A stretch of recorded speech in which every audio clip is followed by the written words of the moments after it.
ডাকাত ভাড়া করে দেশের বিভিন্ন স্থানে লুটপাট, ছাত্রদল নেতা পরিচয়ে পোশাক শ্রমিকদের উস্কানি দিয়ে নাশকতা সৃষ্টি, নিজেদের বাড়িতে নিজেরাই হামলা করা সহ বিভিন্ন কর্মকাণ্ডে বিএনপির নেতাকর্মীদের উপর দোষ চাপানোর খেলায় মেতেছে আওয়ামী লীগ। এমন অভিযোগ আসছে নানান মহল থেকে।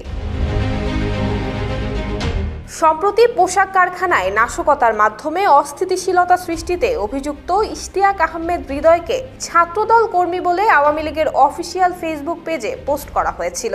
পরবর্তীতে খোঁজ নিয়ে জানা যায় ইশতিয়াক ছাত্রলীগ সম্মিলিত বেসরকারি বিশ্ববিদ্যালয় অন্তর্গত নর্দার্ন বিশ্ববিদ্যালয় শাখা কমিটির শিক্ষা এবং পাঠ্যক্রম বিষয়ক সম্পাদক। এছাড়াও আওয়ামী লীগ সংখ্যালঘুদের উপর নির্যাতন করে বিএনপির উপর দোষ চাপানোর চেষ্টা করছে এমন অভিযোগও এসেছে বহুবার। তবে এবার মুক্তিযোদ্ধা এবং আওয়ামী লীগ নেতার বাড়িতে হামলা করে সেই দায়ও বিএনপির উপর চাপিয়েছে আওয়ামী লীগ। সম্প্রতি আওয়ামী লীগের ফেসবুক পেজ থেকে করা এক পোস্টকে ঘিরে উঠেছে এমন অভিযোগ। স্থানীয়রা বলছেন এলাকায় অস্থিরতা সৃষ্টি করার জন্য এমন ঘটনা ঘটিয়েছে। 250-টিরও বেশি ডিজাইন অপশন নিয়ে ওয়ালটন স্মার্ট ফ্রিজ, বোঝে আপনার প্রয়োজন।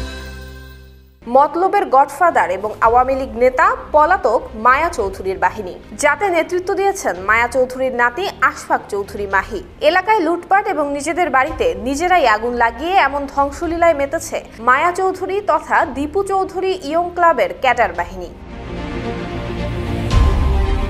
সম্প্রতি চাঁদপুরের দক্ষিণ মতলবের মুক্তিযোদ্ধা এবং কৃষক শ্রমিক লীগের সভাপতি আব্দুল লতিফ পাঠানের বাড়িতে হামলা, ভাঙচুর এবং লুটপাটের ঘটনা ঘটে। এরপর বাংলাদেশ আওয়ামী লীগের অফিসিয়াল ফেসবুক পেজ থেকে করা একটি পোস্টে ঘটনার দায় স্থানীয় বিএনপি নেতাকর্মীর উপর চাপানো হলেও ঘটনা খোলসা করেন ওই মুক্তিযোদ্ধার পুত্র এবং আওয়ামী লীগ নেতা রতন পাঠান। একটি ফেসবুক পোস্টে তিনি লেখেন, বিএনপির ওই নেতাদের হামলার সাথে কোনো সম্পৃক্ততা নেই, বরং হামলা সামাল দিতে ওই আওয়ামী লীগ নেতার ফোন পেয়ে ছুটে আসেন বিল্লাল খান, জসিম ঢালি, রুমেল ফরাজি সহ বেশ কয়েকজন বিএনপি নেতা এবং পরবর্তীতে তারাই পরিস্থিতি শান্ত করেন। তবে আওয়ামী লীগের অফিসিয়াল ফেসবুক পেজ থেকে করা ওই পোস্টে হামলার নেতৃত্ব এবং ভাঙচুরের অভিযোগ তোলা হয় এই 3 নেতার বিরুদ্ধেই।